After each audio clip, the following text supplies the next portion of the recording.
Negative transference is when skills or habits or reactions from one system transfer to another system in an inappropriate way. In aviation, they found that a lot with switches. You know, if the flaps and the landing gear switch were reversed in one plane versus another, could cause pilots to make mistakes. And what I found on the Cruz bike is that a lot of things that I learned from other bikes didn't transfer over to the Cruz bike very well. So here's a few tips on how to avoid getting close to a fall on the Cruz bike. There's absolutely no reason to fall. You already know how to balance a bike. Your arms already know the right thing to do the steering wheel. What's happening is that your leg can get in the way. And I'll show you a couple ways that that could happen. I'll show you, I think, why it happens. If we look on a normal bike, a diamond frame bike, when you're in a turn, your outside leg, the outside of the turn, is straight down and your inside leg is up. That avoids your inside foot hitting the ground, and it gives you a really good balance point low to the ground on your outside pedal. On a standard high racing recumbent like the Bachetta, if you put your foot straight out, you avoid the tire from striking your foot. Whereas if you have your foot partway in, the tire will strike your foot. So you learn not to do that. On the Cruz bike, if you want to turn really tightly with your feet still in the pedals, you need to be in a more neutral or retracted position.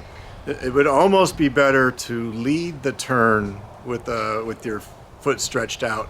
Although, as I found, keeping both feet partway in seemed to be the best.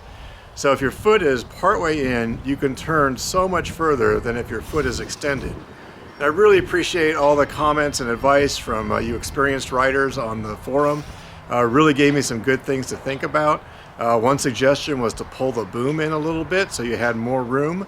I think that even without doing that, if you just retract your leg, and you guys may find out that that's exactly what you do, you can wrap that knee around the frame and you can turn that wheel as far as you need to regain your balance. And I think if you do that, you'll avoid those little falls that I was subjected to during when I was learning to ride. And I'm finding that I now kind of naturally don't do those things anymore. When I made my first impressions video, I really wanted it to be raw and fresh. It was the very first time I was on the bicycle. Unfortunately, I had neglected to re-watch the learning how to ride videos from Cruz Bike, which would have saved me some of the learning curve there. One of the things that I did wrong is directly related to my Bachetta bike. On my Bachetta bike, the handlebars are free to pivot forward. It's a design feature that makes it easier to get on and off the bike. On the Cruz bike, pushing forward is an integral part of learning how to ride the bike. It's the easiest way to start off is by pushing the opposite handle from the foot that's pushing. And so those skills did not transfer over from my previous bicycles to the Cruz bike. So anyway, I hope these tips can help somebody else who's learning how to ride a Cruz bike for the first time. It's a really interesting bike. I've started to feel the extra power up a hill that you get by engaging your upper body. And I hope to come out with a video soon showing you my progress. I currently have about 10 miles and am loving the bike, and we will see how things progress from here.